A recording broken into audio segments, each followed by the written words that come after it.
you doing, guys? I hope you're enjoying the talks so far. Without further ado, we're gonna jump into the second workshop of the day. Uh, he is a customer experience specialist with a background of in consulting, sales, and pre-sales, and also ecosystem management. He has helped many companies across Africa, Southern Europe, and the Middle East in their customer experience transformation journey. Please welcome with me, Saad Bahri. Thank you so much, Sana, for the nice introduction. Um, Welcome. yeah, thanks. You can hear me well? All good? Yes, all good. Good. Awesome, awesome. Let's see if the slides are here. All right. Awesome, awesome. Do you have control over the slides? Let me just check. Yes. Okay, awesome. I'm super excited for your workshop and Thanks. good luck and Thanks. see you soon.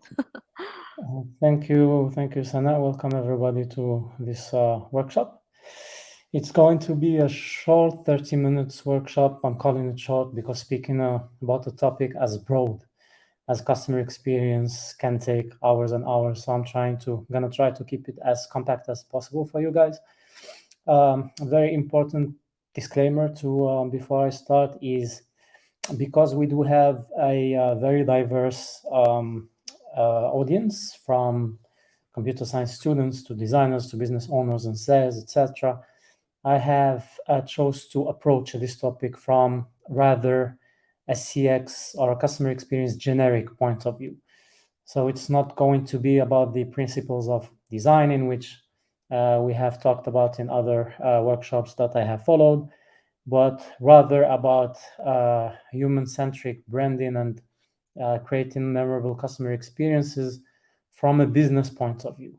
So basically, it's gonna be towards everybody, being it if you are in sales, if you are in marketing, or if you are a designer or business owner.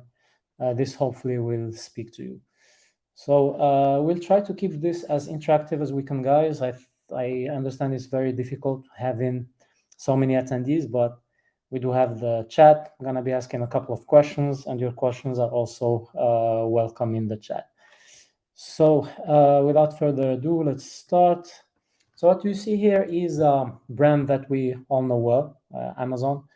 I have chose this example because it's one of the outstanding customer experiences out there, not only from a website design point of view or a supply chain point of view, but from what the brand stands for and from what the brand promises that they fulfill across the world for very, very, very large audiences.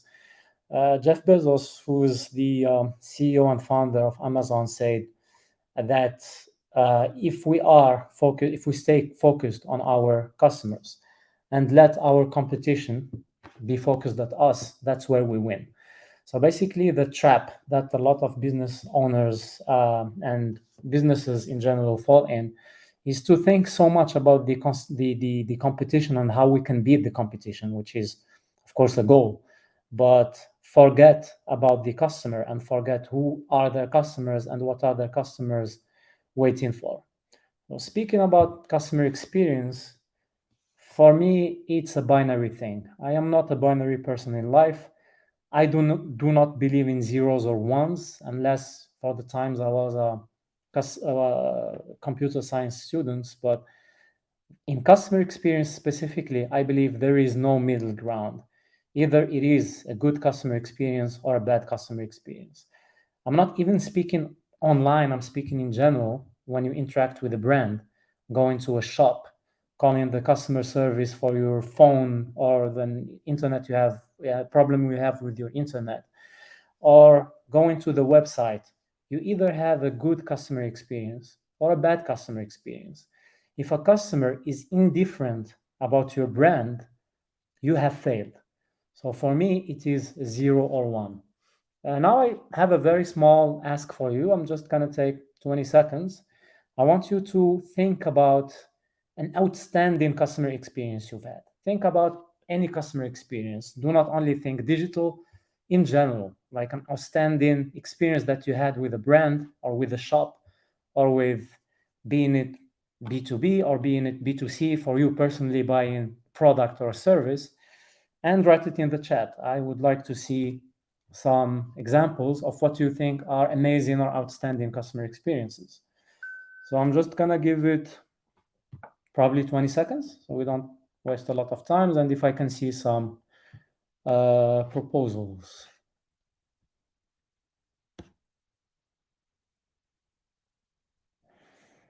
Whatever, just one word, type in whatever pops onto your mind.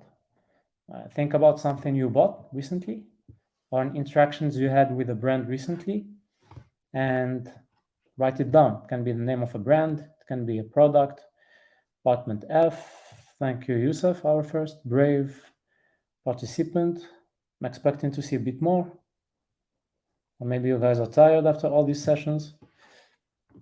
Masina, it's a good one as well. So I'm thinking about my own as well as you guys are typing, and please type if you have anything in mind.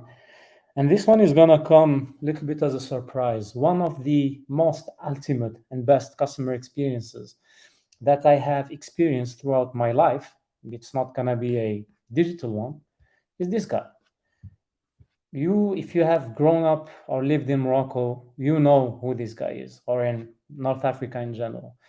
This is what we call the mulhanud, or the épicerie fine, Hamas, whatever you call it, depends where you're from. These guys with very basic means, they manage, or at least some of them, and the one I have in mind I'm thinking about, manage to create outstanding and amazing customer experience. So this is in the physical world before even the internet was a mainstream thing. These guys do not even have a logo or brand, but they did manage to give us outstanding customer experiences, or to give me a amazing customer experience. In the neighborhood where I grew up, we had one of these guys who absolutely cared about his customers and knew all his customers. So what made this experience very outstanding for me is this guy recognized me every time I went in. There was a human touch. He called me by my name. He knew what I was buying. He knew my my habits, what I consume, what I don't. And he knew also all the people of the neighborhood and what they consume, what they don't. This allowed him to buy the right products at the right time and to expose them in the right way, and to sell them also in the right time and the right way. So this has created a human touch between the customers and this guy that kind of became personal, and that kept a lot of the customers very loyal to him, even if at some point I grew up in a small city, the likes of Beam or Marjan or Carrefour, and the global or local big supermarket brands started to open, he still kept a major part of his clientele because of this human touch. So this is very, very, very important, and I want you to take this experience and to transpose it to what you're thinking about digital customer experiences, about e-commerce, about buying online. So creating this human touch is very, very, very important. There are three things, or three, what I call the three pillars of a good customer experience, and which this Mulhanud guy did amazingly well. So these three pillars are, first of all, to connect with me as a person. So basically, the three pillars is thinking, what do your customers expect from your brand? What do your customers expect for you? Of course, you have to first define what your brand stands for, but for that, you have to also think what your customers expect. And that's also a way or a form of design thinking. When we speak about design thinking, it is a much broader area. It's not only about when we're designing a website or where we're designing a banner or something.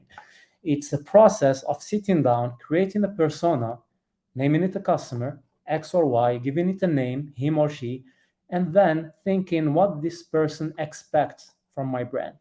So experts have done that, or customer experience experts around the world have done that, and they found these three pillars. First of all, what your customers expect from you is to connect with them as a person, not only as a visitor to the website or to somebody who walks in the shop or as an ex.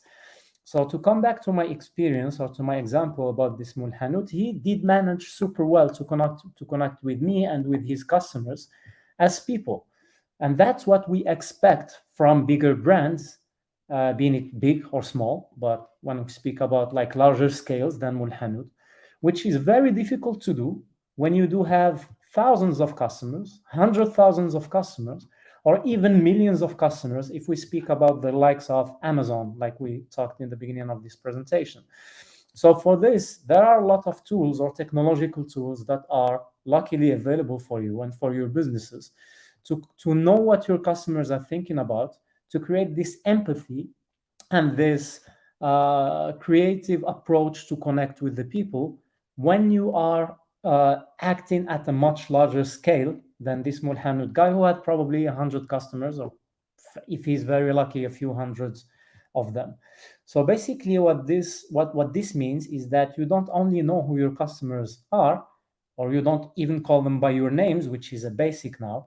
I do hate when I go to a website and I'm registered to this website and I still see something like welcome guest. So this is the basic of the basics, but it extends beyond that. Like what these customers want, when do they pay? How do they like to pay?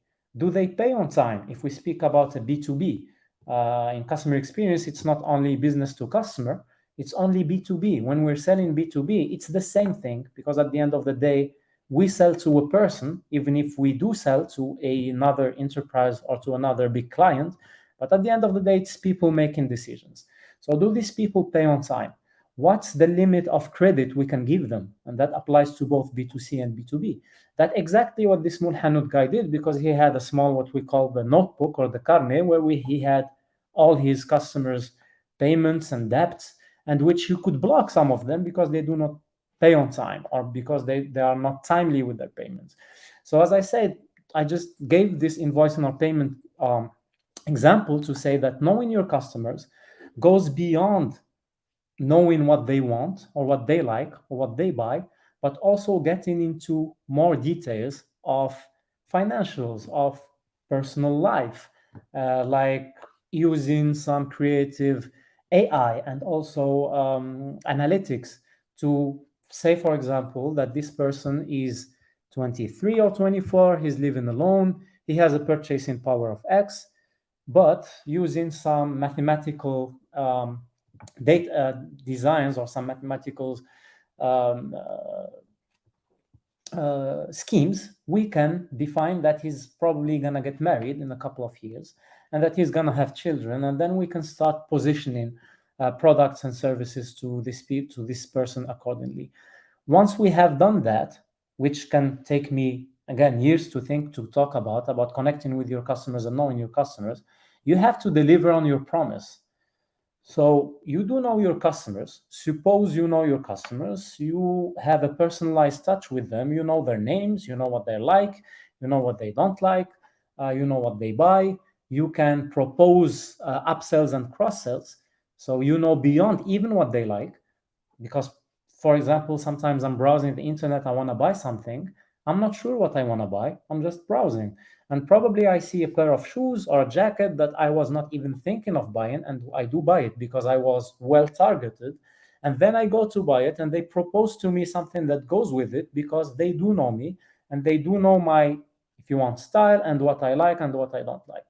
But beyond that, you have to deliver on the promise. So you can have the best platforms in the world, the best websites in the world, the best shops ever, where I can easily find products. But if you don't deliver on your promises, then you're worth nothing. So delivering on your promise starts with the supply chain to anything of a website working. So if you tell me we're available 24 hours, 24, and 7 days a week, then I have to go and the service that you're providing me or the product I'm trying to buy from you online or offline has to be available to me 24 hours a day and 7 days a week. Otherwise, it's worth nothing. If we think about Amazon, for example, their promise is fast delivery. If you are Prime, same day delivery. It's an amazing promise. I sit somewhere, I take my phone, I click, I buy something. The design is easy. It's very easy to find my products. It's easy to access my cart. It's easy to check out. But then if I don't receive it the same day as you promised, then I am upset. Because if you had told me you will receive it 4 days from now and then I receive it 3 days, then I'm okay with that. But if you tell me you'll get it today, but then I get it tomorrow morning, probably I don't even need this product tomorrow morning, but I am upset. So here is where you should find a promise that is deliverable. What is your promise that you can make clear on all your communications, on all your digital or stores or digital media or social media? You find this promise that should be first captivating to captivate the audience, to captivate new customers, but should also be deliverable. So you have to make sure that your technological means are working, that your supply chain is working, that all of this is working at the back end to make sure that you will fulfill this promise that you give to your customer. And at the end of the day, protect my data. Because when we speak about design, when we speak about website design, shop design, know your customer, get data, blah, blah, blah, it's very easy. But I do give you some data willingly or unwillingly. And if you use it in the wrong way, or if I find out that you collect my data without my permission, then it's a problem. And it's a funny example that I do give in my presentations about, again, this Mulhanut experience about this, is that as a youngster or as a teenager, 16, 17 years old, I started smoking, which is a bad habit, not good, we agree on that. But I used to buy cigarettes from this guy, but he understood that there is a pact between me and him that he should not tell my father about it. Otherwise, our relationship is broken and I will not buy from him again. This is exactly the same thing here because you get all this data from these customers and you share them with your partners or with your other marketing agencies. Probably you sell them as an agency or as a business. But do you have the consent of the people to do it? So this is also key and very important. So that to say is that a good customer experience does not only come from a beautiful website, from nice colors, from a nice design, but it also extends to connecting with your customers as people, not as X's, delivering on your promises, and most importantly, protecting their data. Something is wrong here because there are some things that are not visible, but it's no problem. We can talk about that. So I've broken down the customer experience journey for you into two parts. So we have what we call the CX front end, and we have what we call the CX backend. If you are from a technical background, you're gonna think that the CX front end is only the web page, for example, or your Instagram or Facebook page. But that's not the case because it extends to your CRM where you manage your customer data. It extends to the tools that your salespeople use. It extends to the marketing communications you have and the marketing materials you do send. Either it's internalized or you externalize it to a partner agency. So this customer experience journey, there is a journey that starts always with finding the customer. So where can I find the right customers? How can I target them with the right message that delivers the value of my brand and that delivers the promise of my brand? And we talked about this promise. It has to be creative, captivating, and realizable. So it's the CCR, creative, and then realizable and also captivating. That is very important. So finding the customer. Once you find the customer, it goes through a sales process. So you're trying to sell them something. When you're trying to sell them something, it's very important to think about your channels. Am I captivating these people on social media? Where do I want to send them? You come to my Facebook. Do I want to send you to the store? Do I want to send you to the website? And here comes one concept that emerged probably 15 years ago is the multi-channel. So if you are a multi-channel business, and nowadays you should be, that's a good thing, but it's not good enough because the even better thing is omni-channel. So there are some things written here. I'm gonna send the slides anyway. I think there is a technical problem with my slides because there are some things here which are hidden in white. But again, we were speaking about omnicanality versus multi-canality. Omnichannel is that you're present in social media, you're present in website, you do have also a store, a couple of stores, but not only you give all these choices to your customers, but also you can connect your these experiences. So I can today uh, start a buy-in process on watching a video on YouTube or being on Instagram or Facebook, go to the website, browse on the website, put the product on my cart, and then I decide to close my laptop and go do about my day. And I sit, take a coffee, and then I think about this purchase that I want to complete. I open my email. There is a abandoned cart email because this person, you put something in your cart, and because I'm on my phone, I click, I open the app. What happens here is very often, and I see this very often in Morocco especially, but in the whole region, in North Africa, Mid East in general, is that you open the app, there is nothing because it's the experiences are not connected. Here is a big break on the experience where I did do something on the website, I opened the app, there is nothing. So normally this experience should be connected. I should open the app, find what I put in my cart, still in my cart, and then finish it. And even better, choose a pickup in store, and I go to the store. They know me. I don't need to print out a piece of paper, and I can start this experience wherever I want. This is the flexibility that you should be able to give your customers in today's economy. And it can be vice versa. If you do have a shop, I walk by your shop, I see a product that I like, because I don't have time, I'll move away. But then I go home, it's a one search, web search away, I take your website, and then I switch again to another channel, etc. So once this done, there is the experience does not end here, because there is the using the product. How am I going to use the product? And what feedback should I give you about the product? So in this feedback design, what we think about normally, our 90% of my customers, I've worked with so many customers from huge big companies or the biggest companies that we have in the country or in the region to the smallest ones. They think about surveys. What we're going to do, we're going to send a survey to the customer. This is fine, but this is, again, not good enough, because you're going to get a reply. If you're lucky, you're going to get a lot of replies. And then you need a whole team to process them and to see where the experience is broken.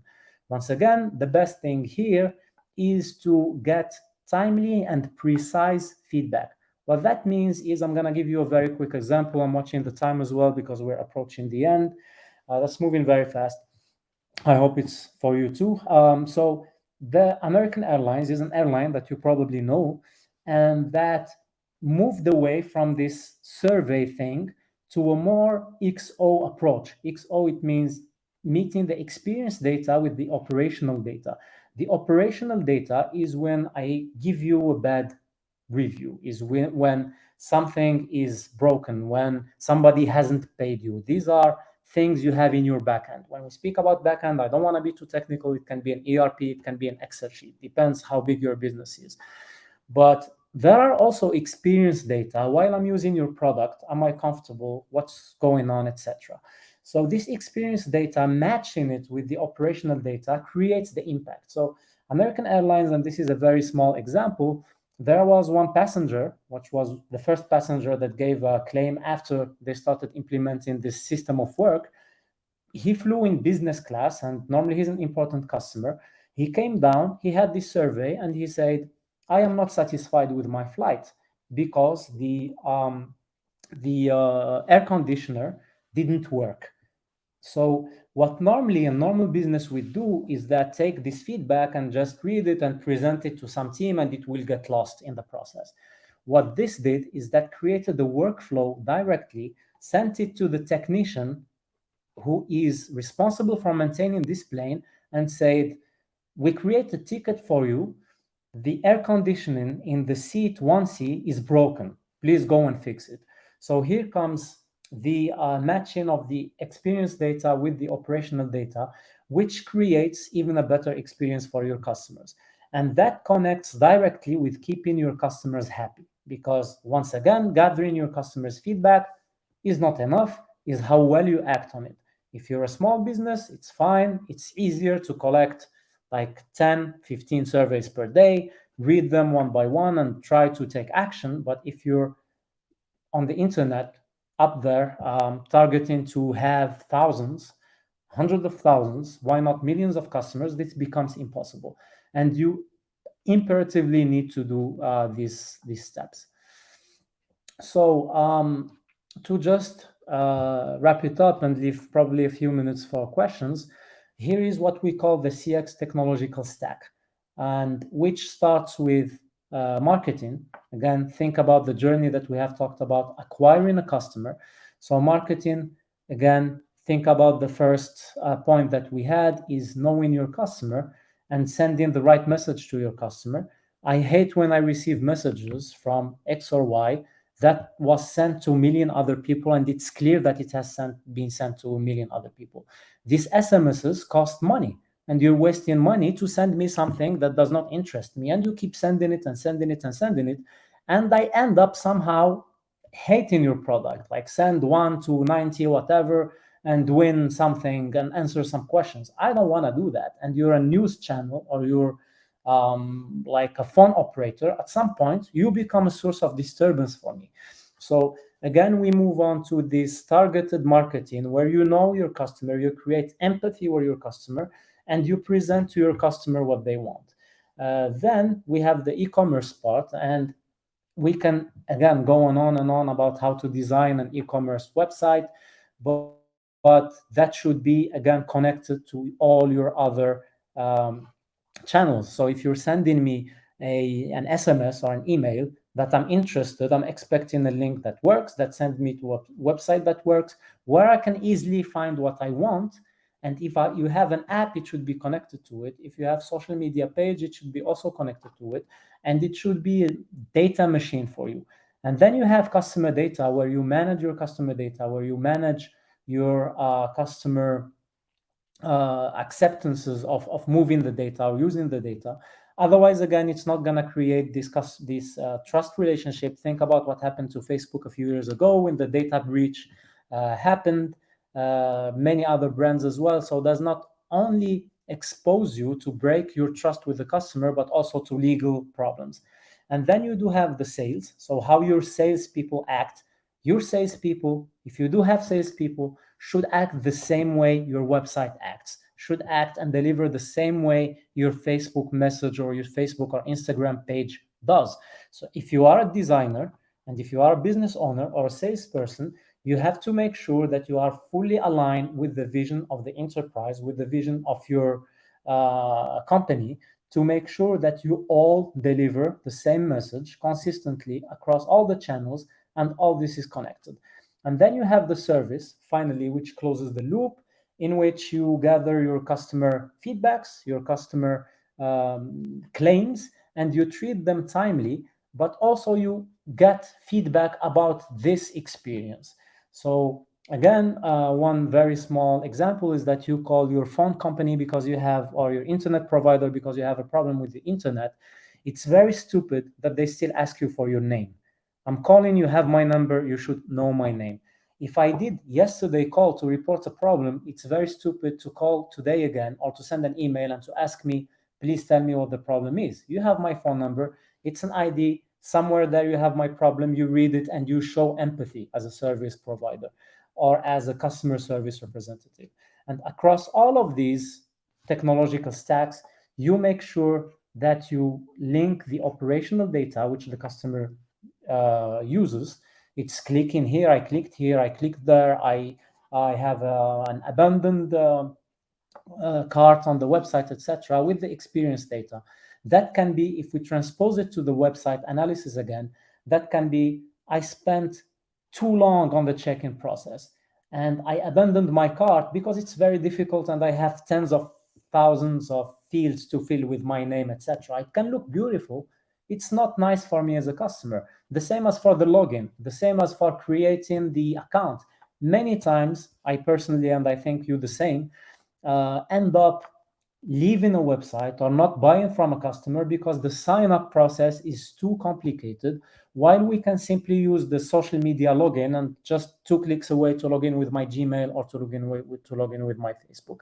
And then we close And then we close the loop with all of this to have a brand identity, a brand promise that we keep consistent across our marketing, across our e-commerce. When we say commerce, it's e-commerce, it's also your shop. Anywhere you do commerce, across your customer, how you use your customer data, your salespeople, and also your customer service, if you do have any customer service in place. If you externalize it, of course, you should also make sure to train these people and to transmit this same message to them. So once again, I'm sorry if this is too much information for 30 minutes. It was specifically difficult to talk about this in such a short time. If you do have any questions, please do not hesitate. Thank you so much, Saad, for this very insightful workshop. A lot of insights, a lot of methodologies and tips to to to improve our customer experience. Thank you so much. You're welcome. We have questions in the comment section. Believe we can go through that. There is Yusuf asking if we need to build our brand identity around a one specific promise, or we can build it around multiple promises that we can deliver. Well, listen, it can be a lot. It can be it's not a binary answer. You can do both. Some people choose to go with one promise. Amazon can do a million things. Their promise is timely delivery for Amazon Prime, 1 day delivery, same day delivery if you order by this. This is something that differentiates them from other people because they sell products, they're a marketplace, blah blah blah. They don't bother to write that because other people do it too. What do we do different? It can be more than one thing, but generally you have to be, in a perfect word, either one or three. Otherwise, people get lost because we remember one thing and people remember three things. So there is this rule of three. Since we grow up, we say one, two, three, go. We don't say one, two, three, four, five. So if there are three things I should remember about your company, I do remember it. If there are one thing I should remember, then I do remember it, of course.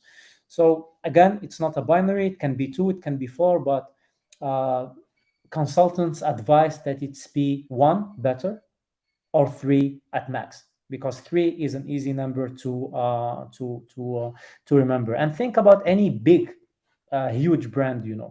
You will always see either one or three promises that they do, and most of the cases one. If you can wrap up all what you do in one promise, in one identity that differentiates you, that's the best thing. Awesome, awesome. We have this question from Badr. When you're collecting info from clients to know if your service is good and fit in the market well, what would be the best approach to do so as a designer? So again, as a designer, this is also, well, a very broad question, but something I have worked a lot with my customers in my experience is that the best thing is to try to ask questions where it matters. It means not necessarily at the end of the process because I'm done. I bought whatever I have to buy, and then you give me a generic question about and some stars about rate our service. Okay, I can give you a 3 stars with a comment. Is it easy to process it for the data processing teams at the end? No, especially if you have a lot of customers. Again, if you're working with a very limited number of customers, if you're a B2B company or you work as a designer for a B2B company, it's different. This is very personal. There are companies that have only 4 customers. Then you can ask your questions this way and have them fill in a text, a box. So that works. If you have a lot of customers, you have to incentivize them to give you this feedback. I will give you one simple example. I'm using a lot my bank application, and in this bank application, I sometimes it's just so annoying that when I want to do a money transfer, if you do have this bank, maybe you understand, I fill in all these things, and on my iPhone, and I think it's specific to iOS, when I have to click on these things, it keeps the cursor keeps jumping, and every time I have to close the keyboard, open it to put again to so I can write. Otherwise, it hides the whole page. I want to write this somewhere. I don't find anywhere to find it. So that's where I say it should be you ask questions where you can improve your process. this is a stupid example, just an example that popped into my mind, but it doesn't necessarily mean you give stars in the text box. Is asking a question, if we're speaking about web, about steps, so I know if I why people leave a website without buying. Sometimes we do like the product, but there is an annoying banner somewhere, I don't like it, I close it. As customers now in this age, we do have a lot of choice. It's not like before. So if you annoy me, I'll just close the page and go somewhere else. I hope it answers your question. It's a bit, generic, but to sum it up for you, just ask your questions where it matters and in the way that matters. As I told you, if there is an application, if you're selling shoes or whatever, it doesn't just have to be the classical approach of, at the end, bunch of stars on the text box. So yeah. Definitely, definitely. I believe that's all for the questions. We're a bit wait. Well, great. Thanks. Badr is thanking you for the answer. I believe he got the answer he was looking for. Again, thank you so much, Saad, for accepting our invite and for being here with us today. I'm pretty sure everyone got insightful tips from you and also how they can work on improving their customer experience. Thank you so much for the invitation, and I hope that was light on you guys. Thanks so much.